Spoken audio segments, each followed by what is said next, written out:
బట్టతలతో బాధపడుతున్నారా? ఆధునితనమైన పద్ధతిలో hair transplantation చేయబడును. Face clinic, Hyderabad. నమస్తే అండి, వెల్కమ్ టు సుమన్ టీవీ. నేను మీ వెల్లి చక్రధర్. ఇవాళ మన ఎపిసోడ్లో వచ్చి సెలబ్రిటీస్ అంటే ఎవరు, వాళ్ళు ఎలాంటి ఇన్వెస్ట్మెంట్ చేయాలి మనం తెలుసుకుందాం. సాధారణంగా అండి మన చిన్నతనంలో సెలబ్రిటీస్ అనుకుంటే ఒక సినిమా స్టార్స్నో, లేకపోతే ఒక డైరెక్టర్స్, మూవీ డైరెక్టర్స్కో, లేదా ఒక స్పోర్ట్స్ పర్సన్సో, ఇట్లాంటి వాళ్ళందరూ మేము సెలబ్రిటీ అనుకునేవాళ్ళం. అలా కాదండి, యాక్చువల్గా ఎవరైతే కనుక ఒక సంవత్సరానికి ₹1,00,00,000 సంపాదిస్తారో వాళ్ళందరూ కూడా సెలబ్రిటీస్ కింద లెక్క. ఇప్పుడు చూడండి, చాలామంది బాల్యంలో ఒక జిల్లా పరిషత్ స్కూల్లో చదువుకొని అట్లా అంచెలంచెగా స్కాలర్షిప్స్తో పైకొచ్చి ఇవాళ ఒక మైక్రోసాఫ్ట్ కావచ్చు, ఒక అమెజాన్ కావచ్చు, ఒక ఇన్ఫోసిస్, ఒక టీసీఎస్ అలాంటి కంపెనీస్లో మంచి మంచి పొజిషన్స్లో ఉండి పర్ యానం 1 crore అనేది ఎర్న్ చేస్తున్నారండి. నా దృష్టిలో వీళ్ళందరూ కూడా ఒక సెలబ్రిటీసే. ఇప్పుడు ఎప్పుడైతే వాళ్ళ లైఫ్ స్టైల్ అనేది ఒక క్రమబద్ధంగా పెరుగుతూ వచ్చిందో, వాళ్ళకి ఎప్పుడైతే ఒక లైఫ్ స్టైల్ అంటే ఒక మంచి విల్లా కావచ్చు, అలాగే ఒక మంచి బ్రాండెడ్ కార్ కావచ్చు, అలాగే వాళ్ళ పిల్లలు కానీ మంచి ఇంటర్నేషనల్ స్కూల్లో చదివిస్తూ ఇట్లాంటి ఒక మంచి లైఫ్ని ఎవరైతే రూల్ చేస్తున్నారో వాళ్ళందరూ కూడా సెలబ్రిటీస్ కింద లెక్క. అయితేనండి ఇప్పుడు వాళ్ళ ఖర్చులు చూసుకుంటే ఎలా ఉంటాయి అంటే, చూడండి 1 crore పర్ యానం అనుకుంటే దగ్గర దగ్గర మనకి ట్యాక్సెస్ అన్నీ పోయి పర్ మంత్ చేతికి ఒక 7 lakhs దాకా వస్తుంది. 7 lakhs to 7,50,000 వస్తుంది. సో 7,50,000 రూపీస్ ఎర్న్ చేసే ఒక ప్రతి మనిషి యొక్క లైఫ్ స్టైల్ అనేది ఒక విధంగా వాళ్ళు వెళ్ళే వెకేషన్స్ కావచ్చు, వాళ్ళు తీసుకునే హోటల్స్ కావచ్చు, అవన్నీ ఒక మంచి స్థాయిలో ఉంటాయి. అయితే ఆఫ్టర్ రిటైర్మెంట్ కూడా అలాంటి లైఫ్ స్టైల్ని కొనసాగించాలి అంటే వాళ్ళకి ఎంత కార్పస్ కావాలి అని చాలామందికి నెగ్లెక్ట్ చేస్తున్నారండి. అంటే ఓకే, మనకి శాలరీ వస్తుంది, నెలకు ఒక 5 lakhs వస్తున్నాయి, 7 lakhs వస్తున్నాయి, దాని తగ్గట్టుగా మన లైఫ్ స్టైల్ మార్చుకున్నాం. ఎప్పటిదాకా వస్తాయి అంటే మనం ఆ కంపెనీలో పనిచేస్తున్నంత కాలమే ఆ శాలరీ అనేది వస్తుంది. వన్స్ ఆఫ్టర్ రిటైర్మెంట్ కూడా మనకి అంతే ఇన్కమ్ కావాలి అనుకుంటే మాత్రం మనకి హ్యూజ్ కార్పస్ అనేది అవసరం అవుతుందండి.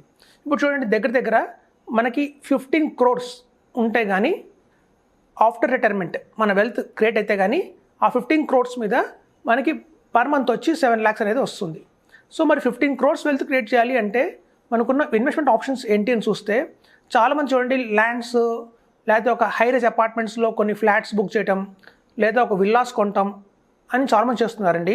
వాళ్ళ మైండ్లో ఏముంటుందంటే, ఓకే మనం రిటైర్మెంట్ అయిపోయిన తర్వాత వీటిని కనుక డిస్పోజ్ చేస్తే మనకి సాలిడ్గా ఒక 4 crores వస్తుంది, 5 crores వస్తుంది. ఇవాళ మనం 4 crores పెట్టి ఒక విల్లా కొంటే మనం 15 years తర్వాత దాన్ని 8 crores అమ్మచ్చు అన్న థాట్లో ఉన్నారండి. కానీ ఇది ఎంతవరకు వాస్తవం అని చూస్తే 50-50 ఛాన్సెస్ ఉన్నాయండి.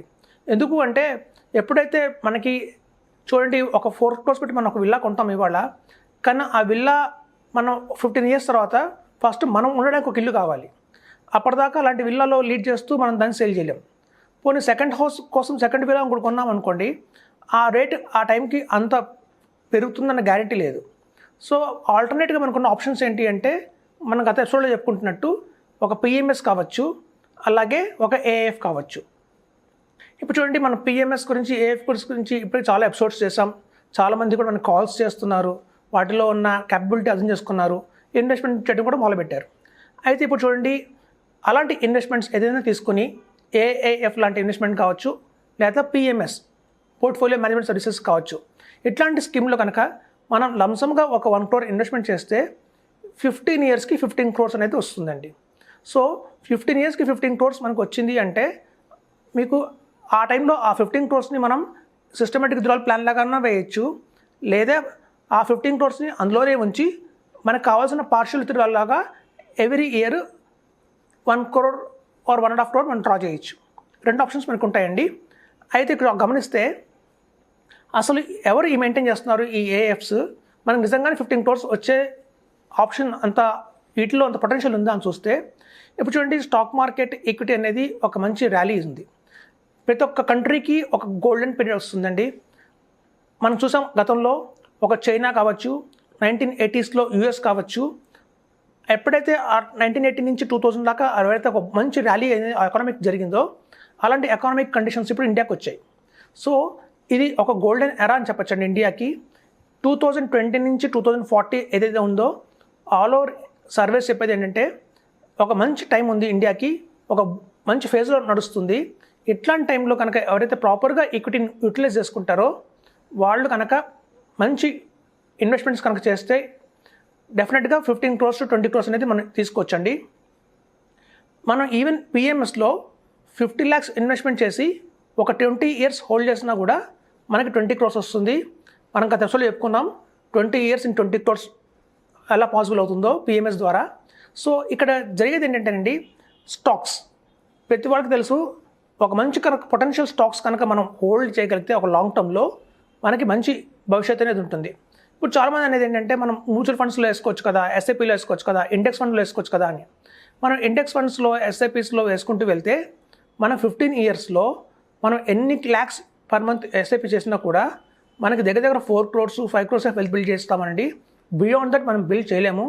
ఎందుకంటే అందులో ఉన్న 15% కంటే మనం రిటర్న్ ఎక్స్పెక్ట్ చేయలేము. ఎందుకు అంటే చూడండి, సింపుల్ ఎగ్జాంపుల్ చెప్తాను. మనం ఏదైనా మీరు ఒకవేళ ఆల్రెడీ కనుక ఇన్వెస్ట్మెంట్ చేస్తుంటే మ్యూచువల్ ఫండ్స్లో వాటి పోర్ట్ఫోలియోస్ తీసుకోండి. ఒక్కొక్క పోర్ట్ఫోలియోలో మీకు క్లియర్గా తెలుస్తుంది more than 120 stocks, 90 stocks, 70 stocks ఉంటాయి. అలాంటి 90-80 stocks ఉన్న పోర్ట్ఫోలియో మనకి లాంగ్ రన్లో ఎక్కువ కాలం సపోర్ట్ చేయదండి. ఎందుకు అంటే కార్పస్ అనేది హ్యూజ్ ఉంటుంది మ్యూచువల్ ఫండ్స్లో.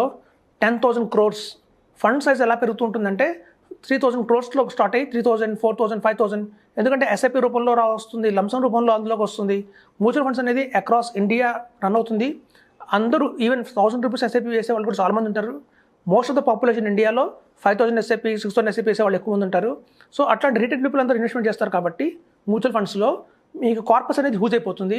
ఎప్పుడైతే 10,000 crores, 15,000 crores, 30,000 crores fund accumulate అయిందో ఫండ్ మేనేజర్కి చాలా ప్రాబ్లం అవుతుంది దాన్ని హ్యాండిల్ చేయడం. రిటర్న్స్ జనరేట్ చేయలేరు. అంత అమౌంట్ వస్తుంది కాబట్టి వాళ్ళు చాలా మెనీ స్టాక్స్ కొంటూ మొదలు పెడుతుంటారు. అది సర్టెన్ టైంలో ఒక 120, 130, 140 స్టాక్స్ కూడా వెళ్ళిపోతారు. కాబట్టి ఏంటంటే రిటర్న్స్ అనేది తగ్గుతాయి. స్పెసిఫిక్గా మనకి ఈ పిఎంఎస్లో కావచ్చు, ఏఎఫ్లో కావచ్చు 30 to 40 స్టాక్స్ మాత్రమే ఉంటాయండి. కొన్ని పిఎంఎస్ఎస్ 80 స్టాక్స్లో కూడా వెళ్తాయి. అది డిపెండ్ ఆన్ ద టైం బట్టి. ఆ మార్కెట్ కండిషన్స్ బాగాలేదు, వాలటాలిటీ ఎక్కువ ఉంది అన్న టైంలోనే వాళ్ళు కొంచెం బియాండ్ 50 స్టాక్స్కి వెళ్తారండి. లేకపోతే మాత్రం 50 స్టాక్స్ లోపే ఉంటాయి. సో ఇట్లా ఎప్పుడైతే ఫండ్ మేనేజర్కి ఆల్ ఓవర్ ఇండియా కార్పస్ కనుక చూస్తే ఆ ఫండ్లో పర్టికులర్ ఏఎఫ్ కావచ్చు, పిఎంఎస్ కావచ్చు 6,000, 5,000, 3,000 crores మాత్రమే ఉంటాయో హ్యాండిల్ చేయడం చాలా ఈజీగా ఉంటుంది వాళ్ళకి. సో అందుకనే పొటెన్షియల్ స్టాక్స్ కొంటారు. అలాంటి పొటెన్షియల్ స్టాక్స్ కొన్ని ఎప్పుడైతే మనకి పోర్ట్ఫోలియోలో ఉంటాయో ట్రాన్స్పరెన్సీ అండి. ఎప్పుడైతే ట్రాన్స్పరెన్సీ అనే మాట వచ్చింది అంటే మనం కాన్ఫిడెన్స్గా ఉండొచ్చు, ఓకే మన రిటర్న్స్ అలా పెరుగుతున్నాయి అని. వాళ్ళు సెలెక్ట్ చేసే 30 స్టాక్స్లో అవుట్ ఆఫ్ 30, 20 స్టాక్స్ మీకు తెలిసినవే ఉంటాయి. లైక్ మీకు సన్ ఫార్మా కావచ్చు, అలాగే అరబిందో కావచ్చు, బ్యాంక్స్కి వస్తే ఐసిఐసి, హెచ్డిఎఫ్సి బ్యాంకులు కావచ్చు, రెప్కో హోమ్ ఫైనాన్స్ కావచ్చు, ఇట్లాంటి పవర్ గ్రిడ్ ఫైనాన్స్ కావచ్చు, ఈవెన్ గవర్నమెంట్ స్టాక్స్ కూడా కొంటారండి అందులో పొటెన్షియల్ ఇంకా వాళ్ళకి కనిపిస్తే. సో కాబట్టి ఏంటంటే అవుట్ ఆఫ్ 30 మనకి 20 స్టాక్స్ మనకు తెలిసినవే ఉంటాయి. ఒక 10 స్టాక్స్ మాత్రం మనం ఓకే ఇది ఒక మంచి పొటెన్షియల్ స్టాక్స్ మనం ఐడెంటిఫై చేయలేము, అలాంటి స్టాక్స్ కూడా ఉంటాయి. కాబట్టి ఏంటంటే ట్రాన్స్పరెన్సీ ఎక్కడైతే ఉంటుందో మనకి భయపడాల్సిన అవసరం లేదు, కాన్ఫిడెంట్గా ఉండొచ్చు. గత 3 years నుంచి నేను ఈ ఫీల్డ్లో ఆల్రెడీ చెప్తున్నాను చాలామందికి. పర్సనల్గా నా ఇన్వెస్టర్స్ చాలామంది ఇన్వెస్ట్మెంట్ చేశారు కాబట్టి మనం ఇవాళ అంత కాన్ఫిడెన్స్గా చెప్తున్నాము. అందరూ హ్యాపీగా ఉన్నారు. ఎవరైతే ఏఎఫ్లో, పిఎంఎస్లో కొనసాగిస్తున్నారో వాళ్ళు కంటిన్యూస్గా చేస్తున్నారు అందులోనే. ఇప్పుడు చూడండి, టాప్అప్ చేయొచ్చు.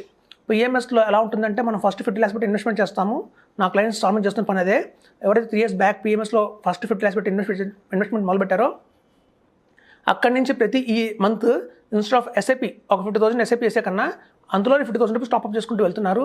ఎప్పుడు వాళ్ళ దగ్గర హ్యూజ్ అమౌంట్ వచ్చింది, ఏదన్నా ఒక 2 lakhs వచ్చింది, 2 lakhs కూడా టాప్అప్ చేస్తున్నారు. అట్లా టాప్అప్ చేస్తూనే 2-3 crores పిఎంఎస్లో ఇన్వెస్ట్మెంట్ చేసిన వాళ్ళు కూడా ఉన్నారు. కాబట్టి ఏంటంటే అండి, ఒక పిఎంఎస్ ఏఎఫ్ ఇది కనుక మీకు బాగా అర్థమైతే మాత్రం మనం ఒక రాబోయే 15-20 yearsలో మాత్రం 20 crores ఈజీగా బిల్డ్ చేయొచ్చు. ఎప్పుడైతే 20 crores కనుక మనం అక్యుములేట్ చేస్తే వెల్త్ మనకి per month or per annum 2 crores దాకా మనకి వస్తుందండి. అప్పుడైతే మనకి 2 crores వచ్చిందంటే పర్ యానం మనకి పర్ మంత్ వచ్చి మన దగ్గర 20 lakhs దాకా వస్తుంది. సో కాబట్టి ఏంటంటే ఎప్పుడైతే మనకి అంత అమౌంట్ మనకు సర్ప్లస్గా వస్తుందంటే మన లైఫ్ స్టైల్ అనేది కొనసాగుతుంది ఇదే. ఇప్పుడు చాలామంది మనం లైఫ్ స్టైల్ చిన్నప్పుడు చూస్తే ఒక జిల్లా పరిషత్ స్కూల్లో చదువుకొని ఒక లో మిడిల్ క్లాస్ ఇన్కమ్ నుంచి మనం పైకి వచ్చాం. ఇక్కడ దాకా వచ్చిన లైఫ్ స్టైల్ని ఇట్లాగే కంటిన్యూ అవ్వాలంటే మాత్రం మనం మంచి ఇన్వెస్ట్మెంట్ ఆప్షన్ అయితే తీసుకోవాలండి. అది కనుక ఇన్వెస్ట్మెంట్ ఆప్షన్ రాంగ్ అయితే మాత్రం మళ్ళీ మనం కొంచెం డిప్ అయ్యే అవకాశం ఉంది. అట్లాంటి లైఫ్ స్టైల్ని మళ్ళీ మనం కొనసాగించలేకపోవచ్చు. ఇవాళ మార్నింగ్ కూడా నాకు బెంగళూరు నుంచి కాల్ వచ్చింది. 10 lakhs ఉన్నాయండి, నేను ఒక SBI కాంట్రా ఫండ్లో ఇన్వెస్ట్మెంట్ చేసుకుంటాను, సిస్టమేటిక్ విత్డ్రాల్ ప్లాన్ దాకా నేను 15% తీసుకుంటాను ఇంట్రెస్ట్ అని చెప్పారు. నేను చెప్పాను, ఒక ఈక్విటీలో మనం ఇన్వెస్ట్మెంట్ చేసి 10 lakhs 15% తీసుకోవడం కరెక్ట్ కాదు. ఎందుకంటే మార్కెట్ పడింది అంటే మీ ప్రిన్సిపల్ కూడా డిప్ అవుతుంది, డ్యామేజ్ అవుతుంది. 6% కంటే ఎక్కువ మీరు తీసుకోకూడదని చెప్పాను. అంటే ఎంత అంటే 10 lakhsకి నేను 5,000 రూపీస్ సజెస్ట్ చేస్తున్నాను. అయితే ఆయన అన్నది ఏంటంటే నా కమిట్మెంట్స్కి సరిపోదండి, ఎక్కువ కావాలి అంటున్నారు. చూస్తే ఇప్పుడున్న సీనియర్ సిటిజన్స్ అందరూ చాలా సఫర్ అవుతుంది. ఎక్కడంటే వాళ్ళు ఏదైతే వెల్త్ క్రియేట్ చేసుకున్నారో అది ఇన్సఫిషియెంట్గా ఉంది. ఎప్పుడైతే సఫిషియెంట్గా లేని వెల్త్ క్రియేట్ అవుతుందో అప్పుడు వాళ్ళు రేట్ ఆఫ్ ఇంట్రెస్ట్ ఎక్కువ తీసుకోవడానికి ట్రై చేస్తారు. అది అల్టిమేట్గా ప్రిన్సిపల్ డ్యామేజ్ అవుతుంది. ఇన్స్టెడ్ ఆఫ్ 10 lakhs ఇప్పుడు ఆయన దగ్గర కనుక 30 lakhs ఉంటే కనుక 5% సరిపోయి ఉండేది. కాబట్టి ఫ్రెండ్స్, మనం ఏదో చాలామంది అనుకుంటారు 2 crores సరిపోతుంది, 3 crores సరిపోతుంది 5 yearsలో, ఆ 5 crores సరిపోతుంది నాకు సఫిషియెంట్, ఒక మంచి లీడ్ చేయొచ్చు అనుకుంటారు. కానీ ఒక 20 years తర్వాత 5 crores వాల్యూ చాలా చిన్నది అవుతుందండి. దాని మీద వచ్చే 2.5 lakhs per month మనకు సరిపోవు. ఈవెన్ ఇప్పుడు చూడండి, చాలామంది గైడెడ్ కమిటీస్లో ఉంటున్నారు. ఆ గైడెడ్ కమిటీస్లో మీకు చూస్తే maintenance cost 10,000 rupees per month ఉంటుంది, సర్వెంట్ మెయింటెనెన్స్కి 10,000 రూపీస్ అవుతుంది, జనరల్ ఒక చిన్న ఖర్చులకే 25,000 రూపీస్ అయిపోతుంది. సో ఎప్పుడైతే మెయింటెనెన్స్ కాస్ట్ 25,000 రూపీస్ అయిందంటే మన దగ్గర 50 lakhs వీటి కోసమే మనం పక్కన పెట్టాలి. సో మనం అనుకుంటే చాలామంది మ్యూచువల్ ఫండ్స్ ద్వారా క్రియేట్ చేసుకుంటే 3 crores 4 crores సఫిషియెంట్ కాదండి. మనం కొంచెం మీరు కనుక సెలబ్రిటీ ఇవాళ కనుక మీరు పర్ మంత్ 5 lakhs ఎర్న్ చేసే కెపాసిటీలో ఉన్నారు అంటే మాత్రం ఇదే 5 lakhs మీకు ఈవెన్ ఆఫ్టర్ రిటైర్మెంట్ కూడా కంటిన్యూ అవ్వాలి. ఆ రోజు 10 lakhs కావాల్సి వస్తుంది మనకి. మీరు ఇవాళ 5 lakhs కావాలంటే ఆ రోజు 10 lakhs కావాల్సి వస్తుంది per month after 20 years. After 20 years మీరు 10 lakhs పర్ మంత్ కావాలి అంటే మాత్రం మీకు 20 crores అనేది వెల్త్ క్రియేట్ ఉండాలి. 20 crores వెల్త్ క్రియేట్ అవ్వాలి అంటే మాత్రం ఓన్లీ అల్టిమేట్ ఆప్షన్ అండి AIF ఆర్ PMS. దీని మించిన ఆప్షన్స్ అయితే లేవు మార్కెట్లో. సో మా 20 ఏళ్ళ ఎక్స్పీరియన్స్ ద్వారా నేను చెప్తున్నాను. సో మీరు దీన్ని నమ్మండి, వేయండి, హ్యాపీగా ఉండండి. Thank you. సుమన్ టీవీలో మీ పర్సనల్ అండ్ బిజినెస్ ప్రమోషన్స్ కోసం కింది నెంబర్కి కాంటాక్ట్ చేయండి.